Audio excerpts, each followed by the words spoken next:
Welcome back into another episode of Titans by Two. Austin Nelson here with my man Brett Bachelor. Brett, welcome back.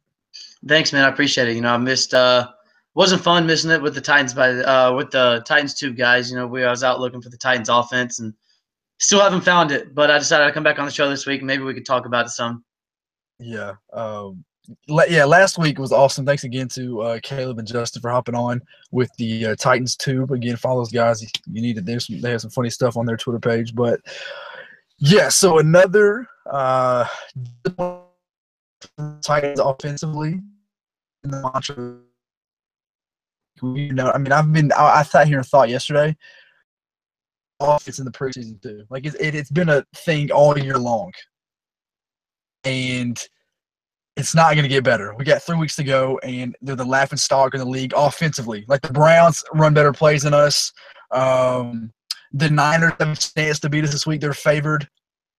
Things are not well offensively for the Titans. But defensively, they're kicking ass right now, playing out of their minds, even without Daquan Jones and Derek Morgan. What did you think on Sunday, Brett? Oh, well, man, I thought a lot. I'll tell you that for sure. Sitting here at the house. I saw every single play of the game, and none of it was from the first play, the little pitch out there to Derek. Didn't start well. We didn't have a fullback in the game coming from a surprising release of Jocelyn Fowler. Late. Nobody saw coming. Derek didn't play well. Marcus obviously didn't play well. None of the receivers played well. Anything that was on the offensive side of the ball was horrible the whole game, including coaching, which I'm sure we'll get into that. But like you said, you look on the defensive side of the ball, and it is fantastic. And that's in the article that I just finished that will be coming out. It talks about how the defense has stepped up and has really, throughout the season, kept the Titans in things because the offense has been off and on the whole year. And I think this week really showed how bad the offense can be because we've seen spurts throughout the whole year of what the offense could be, like in the Monday night game against the Colts. And we also saw last night about what the offense can be as well. So, it's back and forth. And like you said, without Daquan Jones, without Derek Morgan, the defense really – Eric Walden and David King both had sacks yesterday. So, guys that we're not used to seeing play on the defense side of the ball stepped up. And as a team, they had 8 sacks and 11 tackles for a loss. So the defense did their job, kept the Cardinals out of the end zone. They got to find something out on offense for sure. We have a bunch of defensive players, and this is the truth. There's no household names on that team besides Jerome Casey, Brian Orakpo, maybe if people knew him from the Washington days. But there's no household names. They're just a bunch of dudes out there running around, just tough, physical guys. The guys like Mike Mularkey likes, Dick LeBeau likes. But there's just nobody crazy, and they're out here doing the damn thing. And they're fun to watch, too, because you're constantly thinking, no, we do. The first part of the season, it was, can they finally get pressure on the quarterback? But now it's week after week. They're like, all right, let's see how many sacks they get this week. Who steps up this week? And it's always somebody. It was Daquan Jones for a few weeks. You can't really pick out one person on Sunday. Zip had a sack this week. Yeah, Zip had a sack. It was a group effort on Sunday, which was awesome. It just sucks the offense couldn't bail them out because they played their ass off. Didn't even let up a touchdown. That's huge. Usually game ball goes to the defense when that happens for playing your ass off, and it's embarrassing that this offense is. I said on Twitter, but they're stuck in the mud. That's what it is. They can't do anything. Madden offenses, like if you play Madden right now, me and you could score as many times as the Titans scored all season long. It's ridiculous. It's frustrating. I'm right there with you, dude. And especially, you see some of the routes that the guys are running, and Marcus is off cue with that. And you saw on Marcus's first interception yesterday, he threw it in, and Rashard ran out, not even close. Marcus is one of Marcus's first throws during the game, right up the seam across the middle of the field. Taywan kept on going, and Marcus threw it up the middle of the field. So miscommunication, not good throws. Marcus is throwing off the back of his foot. The offensive line is still good, but they went out. Taylor Lewan went out yesterday and couldn't run the ball well yesterday. We had, I think it was, 65 rushing yards as a team yesterday on 22 rushes. So, nothing clicking at all. Yeah, injury updates. Thank you, Brett, for mentioning that. today Malarkey said that Marcus Mariota has a sprained knee, and Taylor Lewan just has something going on with his back, but he's fine. He said. He said he woke up yesterday morning and it just felt weird. He said, I have no idea why. Maybe I slept on it wrong or something like that. But it obviously played a factor because he had to leave the game. But the hit on Marcus did not look as bad as people thought it did. I mean, he got right up. It didn't look anything damaging. He didn't stay there for a minute. I guess the knee injury lingered. Still don't think that's why we lost.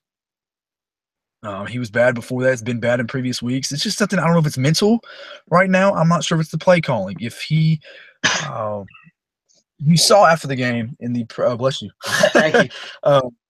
You saw in the post-game press conference. He even said, I'm pissed. Yeah. I'm not happy with playing. This falls on my shoulders. And at least he knows that. He was very short with his answers, too. 3 4-word answers. And I really did. You could tell how mad he was. He did not want to talk to anybody because he knows that this was coming from the media. This was coming from local news. He has to know Titans Twitter, Titans Facebook is blowing up about him. I've seen stuff on my personal Facebook about time to draft a new quarterback. This guy sucks, yada, yada, yada. And you just kind of laugh at it because they have no idea what they're talking about. We went through Jake Locker years, Zach Mettenberger years. Who else? Kerry Collins.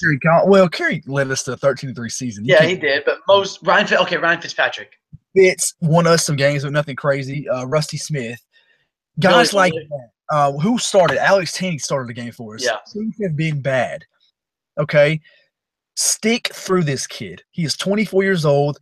Third season. The sky is the future. The sky is the future with him. He is 8-5 right now, and we're in the playoffs, and we're still finding ways to be mad. I understand that. We all should be mad at this right now because they're the worst 8-5 team from what I can remember. I hate the people saying the worst 8-5 team in history because I'm sure there's been worse. The Titans have been lucky. I'll say this, and I haven't really said this on Twitter or anything. Think about this, Brett. If the Titans were to play a good schedule this year, maybe the NFC East – well, you can't really say that because they're not that good either. NFC North. NFC South. The NFC South. There you go. It's a great one. If they were to play the NFC South and I don't know, another conference like we do, a division, this team may be like 3-9 by now because we have gotten – We'll go AFC East. Because the Jets are better than what they're supposed to be. Yeah, they are. The Titans got lucky. I hate to say this. I don't want to backtrack because we have been this season has been a hell of a season so far. But they squeaked out games when they shouldn't have. The defense has stepped up. But the offense has played horrible in almost every game this season. I can't remember exactly what they did in that Jacksonville game, but that's the most points we put up this year. That was, 36, 37? 38. 38. Yeah. So I can't remember what happened during that game, but what has happened since then? I don't understand it. Things are south, and that falls on Robisky. That has to fall on Malarkey. He said today that these things are fixable. They better be fixable. We're 13 weeks in, Mike. Seriously. What have you not? There's no more time for fixable. They had the chance to. We know Jacksonville's playing good, and they're going against Seattle, who the Titans beat. So, and you're going into Arizona, which I've been to the stadium before, and I know that it's a big stadium, and it can get to a very, very loud stadium, though. Because, like I said, I've been there, and go ahead. But it was empty on Sunday. Yeah, it was. Yeah, it was. Yeah. But so I went 2 years ago when they were still good, and they were playing Seattle, and I was on the lower bowl. And even though the Cardinals got blown out that game, it was loud. So I knew what it could get to in the stadium. But Arizona's 5-7. With a third-string quarterback in Blaine Gabbert, who got kicked out of Jacksonville when they were horrible. And we know that Jacksonville they might win, but this is such a good game to go to 9-4 and just keep your good, calm division lead. And to go out there and lay an egg was really disappointing to see. The Cardinals were not good. They're not good. No. Could not stop them. No David Johnson, no Adrian Peterson, no Carson Palmer. You held Fitz to 5 receptions for 44 yards. Yep. Wow. Shout out to Logan Ryan. Shout out to the whole crew. Yeah. Let's think about this. Before, I mean, we all know the score, but Blaine Gabbert was 17 of 26 for 178 yards. Their leading rusher had 20 carries for 73 yards. That's a 3.7 average. Fitz, their leading receiver, had 5 catches for 44 yards. Also to mention, Blaine Gabbert got sacked 8 times. Brett, you would think the Titans won by 30. Yeah. 30. I'm right. I'm right there with you. I'm right there with you. Looking back at these stats, the next leading receiver for the Cardinals, there's 4 guys that had 2 catches. Let's look at the Titans offense real quick. Let's go to that. DeMarco, 11 for 34. Derek, 8 of 20. Marcus, 16 of 31, 159, and 2 interceptions. Here's the receiving part that just makes me laugh week after week. Eric Decker, 3 catches for 56. Delaney Walker being Delaney Walker, 5 catches for 42. Corey Davis, 6 targets, 3 catches, 29 yards. Rashard Matthews just now got back, 3 catches for 19 yards, and that's it. 1 target for Taywan Taylor. 1 for Taywan. That's bad. This is what I'm talking about. When people, you never want to say that you want somebody fired. That's the worst thing. You're messing with their lives, their families. It's awful to say. But when you have a personal interest in a team that you root for week after week and you love them before one guy was there, you're going to say, hey, we need you to step aside and let something else happen. And that's what I'm talking about with Terry Robisky. He needs to go. He should have been gone a while ago. I text Brett about this, and I said, it might have been on Twitter. I don't know what I said, where I said it. But if we're 13 weeks in and this offense is this bad, what are we waiting on? Like, what can get better from here? Why not make a change now? The only I'm right there with you. I'm on the Robisky's got to go train, everything like that. The only concern I have and why I don't say do it now is because it's so late in the season. Like I said, we've seen spurts of the offense playing well. They put up 38 against Jacksonville. They put up 36 on Monday night against Indianapolis. It's so late in the season now that where we still have a chance to win the division and still have a chance to make the playoffs and make a run. I don't know if you – I just don't know if you tinker with it now.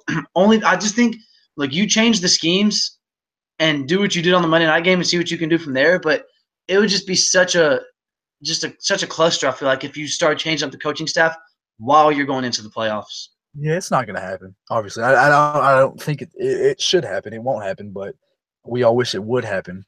And I think if I don't even think that it's a matter of if Robisky gets fired at the end of the year. It's a matter of when. I think it's going to happen. I think Malarkey knows it has to happen. I don't know if he feels heat. I don't know if it's been internal discussions about it with Robinson or maybe even Amy Adams-Strunk. But we saw – and I saw a tweet today about it. Again, follow us on Twitter. I gotta remember to on there. Follow us at Armchair Tighten Up, please. We have a lot of funny, good stuff on that Twitter page. I feel like so constantly growing. We are. It's people are digging us, and we want you to dig us too. So if you're listening, you can follow on Twitter at Armchair Tighten Up. But the tweet said when Amy Adams-Strunk took over back when Whisenhunt was head coach. She saw that he was not developing Whisenhunt and made a change.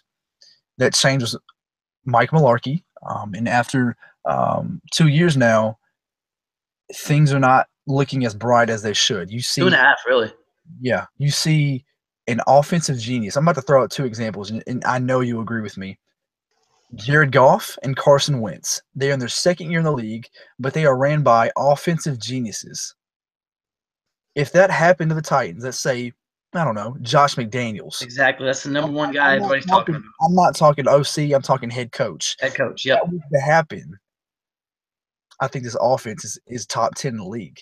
Yeah, and you're telling me that, you look at offensive weapons that the Titans have. Corey Davis is supposed to be a take the top off the defense guy. Hasn't happened.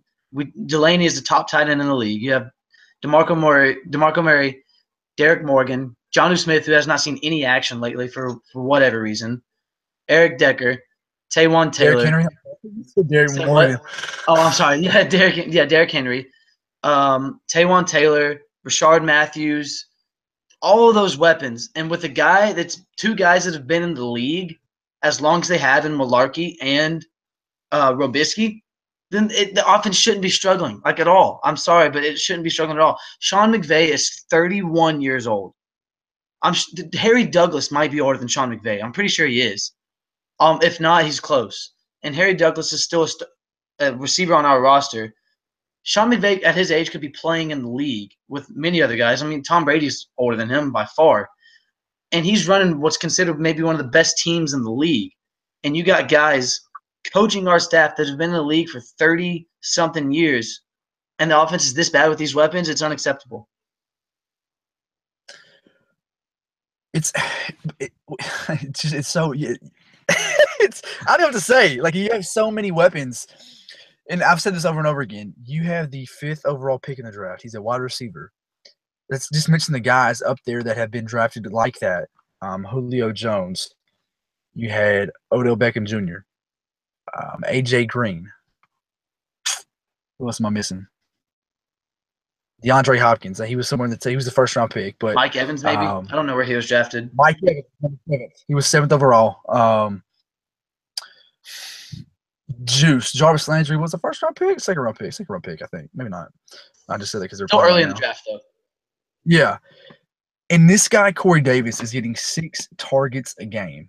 You want him to be your next big thing. He is the guy that's going to be with Marcus Mariota for the next 10 years, and he's getting 6 a game. Rookie year, he was on the cover of Madden after. One handicap off. It's not happening. And it's because this offense is stuck in mud. They suck. And it sucks that it has to be the Titans because this team is so talented. And, Brett, I'm done with DeMarco Murray, man. I am. I'm over done officially. Wow. I'm done. I'm over DeMarco. I watched – who did I watch last night? Who was on TV? Le'Veon Bell. Le'Veon Bell is so good. Le'Veon Bell's the best in the game. No question about it. My personal opinion. The stuff he does, he scored that touchdown towards the end of the game when they were down. It's about 5 to go. It was a halfback inside zone draw, and he went up the middle. And he's so patient at what he does. He's the most patient. He might be the most patient running back of all time. All time. I'm sure that there will be some debate with some older people, but I mean, from what we've seen, it's hard not to argue that. He gets stuck behind the center, right guard, right tackle, and he just kind of looks, and he's patient. And he takes off to the right, and he breaks a few holes, and he's in the end zone. If that's DeMarco Murray, what's he do? He's down. He falls down. DeMarco Murray looked for contact. It's so frustrating because you see a hole open. I saw a few on Sunday where he could have went left, could have went right, and not have to worry about the guy coming at him, but he does. It's like he's scared to get tackled because there's something lingering or something hurt on him, and he doesn't want to get hurt more than he has to. I don't understand what's going on with DeMarco Murray, but it's so frustrating. And look, DeMarco's been great for us. I think he's awesome. And if he's back next year, I hope this has just been a slump for him this season.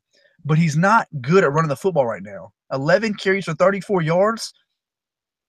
Exotic Smash Mouth is gone. It's been gone. I've said this, before this, I don't know, the second game where they aren't running the ball like they used to. I don't know. They got rid of a lot of stuff. Those shovel passes we used to see. It's done. Those are gone. Those wide receiver screens to Delaney Walker still there. For some They don't work. Will never work because you don't know who to block. You don't know. And the wide receivers can't block. They can't block. It's just the offense. Look, we're going to talk about this next year and hopefully have some huge, major improvements because we think from a season ago, this offense is improved. We can agree with that. But what it is now is what it can't be next season, to tell you the truth. Next season will probably be a harder schedule. Absolutely. We play the NFC East here, and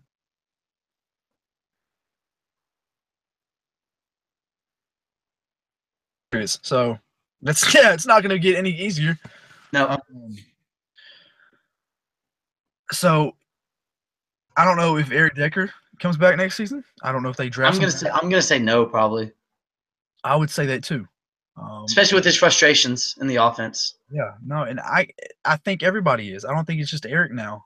We used to think it's Eric because he didn't get the ball a lot, but now we're starting to wonder. Nobody gets the ball a lot. They don't know what to No, do. And something else I noticed too. I was talking to my buddies about this last night, Brett. You see a guy like Antonio Brown. And Antonio Brown is the best in his best in the position game. in the league too. Um, that's what makes the Steelers so much fun to watch and so dangerous because they have two guys at the best of their position on the same team, and not to mention a two-time Super Bowl champion in Big Ben. Um, AB constantly gets the football, play after play after play. I saw a drive last night where he got the ball in 3 straight plays. The Titans don't have that luxury because they don't have a guy calling the shots, and they don't have somebody to trust like that because they don't give that guy an opportunity, whoever it is. If it's Eric Decker, if it's Taywan, if it's Corey Delaney, feed the guy. Make it short stuff where the defense is on their toes at all times. If you call no huddle, where's the no huddle been, Brett? Yeah, seriously, there's no rush at all. No There's rush. just no urgency ever. And you're Go you're ahead. you're talking about AB getting all these receptions. We're not talking about targets. We're talking about receptions. You know, a couple weeks ago, AB had like I think it was 11 receptions for like 210 yards, but he probably had 15, 16 targets in the game. And we're looking at Corey Davis, who's supposed to be the guy, and he has 6 targets with 3 receptions. And AB is their number 1 receiver, and he has 11 targets with 11 receptions with 15, 16 targets. That's how you So get them. That's how you grow confidence, and that's how you take the top off the defense. Antonio Brown had 18 targets for 11 18. catches and 213 yards. I'm gonna be honest. I don't think anybody on the Titans ever has 18 targets in a game. No, not Dice, not Derek Mason, not Nate Washington, nobody. Nobody. Maybe Kenny Britt when in his prime. Maybe. Maybe. Pushing it. It's like 13. Maybe not even 18. And look, Jesse James, 12 targets. Le'Veon Bell as a receiver, Brett, 10 targets. Martavis Bryant, 10 targets. This offense, they know what they're doing. They trust each other. It's a good offense. Todd Haley knows what he's doing. And arguably the best receiving core in the league. Yeah, it's arguable. Arguable, yeah. AB, Juju, Martavius, Jesse James on tight end. You can bring Le'Veon out of the backfield. They're up there for sure. For sure. It's just it's sad. It's sad what we have to put up with every week. You know, and now this puts the Titans in the wild card position. And the Jags are first. The Jags are feeling good. The fans are definitely feeling good, which is I mean, we saw the poor sportsmanship they had yesterday, obviously, and I'm not ragging on the fans at all, but that's just poor sportsmanship to start throwing things at players from the Seahawks. But they're feeling good. The team's feeling good. The fans are feeling good, and the Jags finished with the Texans next week, which will most likely be a win, especially because Tom Savage might be out. So they bring TJ Yates back in to start for the 80th time in his career. And then they go the 49ers the week after we play them, and the Jags are playing better than us, so I would assume that's probably a win again. And then they finish with us.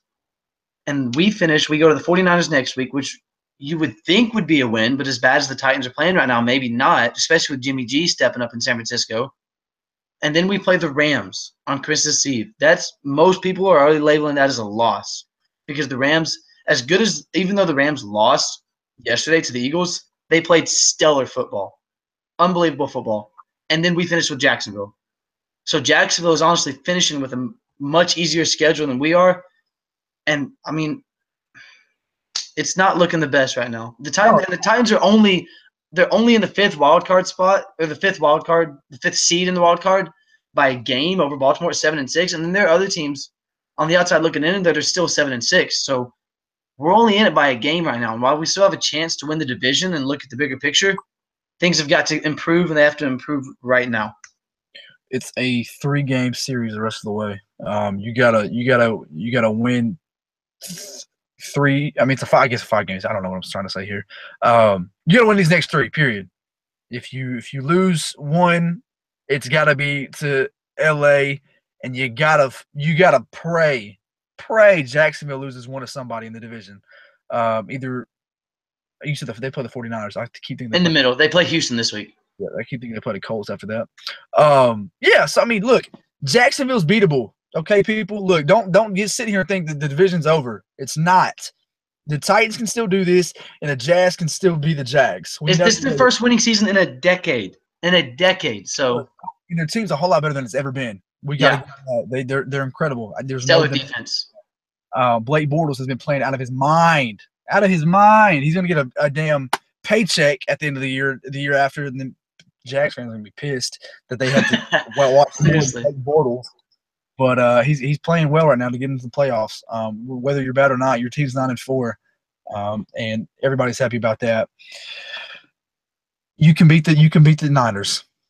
I don't even think it's. I'm gonna be honest with you. The Titans win Sunday because they're that pissed off from what they just did this past week. Any team, anybody, I don't care who you are, to lose on 4 field goals and only score 1 touchdown, I will put money on you next week that you come back and win that game. Titans win this week. No ifs, ands, or buts. I'm gonna put that's my lock of the week. My hot take. Hot take. Titans win. I'm that pissed off. They're that pissed off. I know that. They'll come back and win. The Rams game. That's where it's gonna get fun because depending how well and how motivated this team is to come back home on Christmas Eve and prove to the world that they are not who people think they are. We'll see about that. That's a huge game. This defense is playing out of its mind. They have a great offense. Where's the happy medium at? What do you and especially I think the Titans are.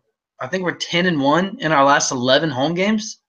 So it's starting to become a tough place to play, and it was loud. It was loud in the Houston game when we forced 3 offensive false starts in a row. So, like you said, where's the medium going to be in that game? And then, look, even if here's the thing too. If Jacksonville wins the next 2, and we win the next 2, and we beat them, we are now AFC champs. I want people to realize that we have a tiebreaker. I want everyone to know that. Okay, so even if Jacksonville loses against us, we are still AFC champs. Now, I'm talking a whole lot of crap right now because who knows what's going to happen from here on out. We are talking about the Titans here. It's frustrating right now to be a Titans fan because you know this team's better than what they really are, and they are not showing that at all. And it starts with the quarterback. Marcus knows that. We all know that. He has not had his best season this year. 14 by any means. Interceptions.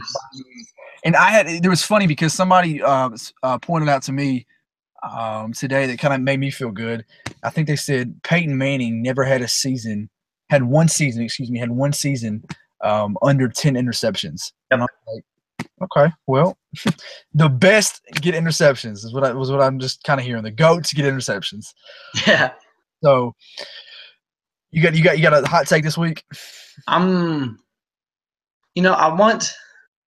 I would love to say something about DeMarco. I just don't have anything to say for him right now, honestly. And Marco Murray, 50 yards. Is that what you got to do? And like you said, with him looking for contact, the game, I had the Monday night game on in front of me right here. And speaking of that, the Dolphins just beat the Patriots 27-20, so that's a big win for them. Wow. They were talking about Kenyon Drake, and Kenyon Drake, he's getting the handoff, and he starts to go up the middle. And in comes the linebacker. It was this week and last week. And the play is dead. He's down in the backfield. And he sees this small little hole, and he hits it. And last week, he turned it into a 45-yard touchdown run. Today, he turned it down to 25 yards.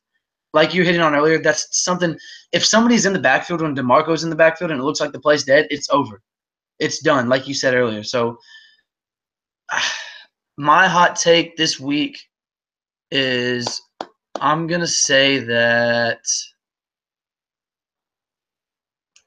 let's go with the defense gets another 5 sacks. Another 5. I wanted to say something about the offense. It's hard for me to see a lot coming from them, so I'm going to go with the defense gets 5 sacks, 5 or more sacks.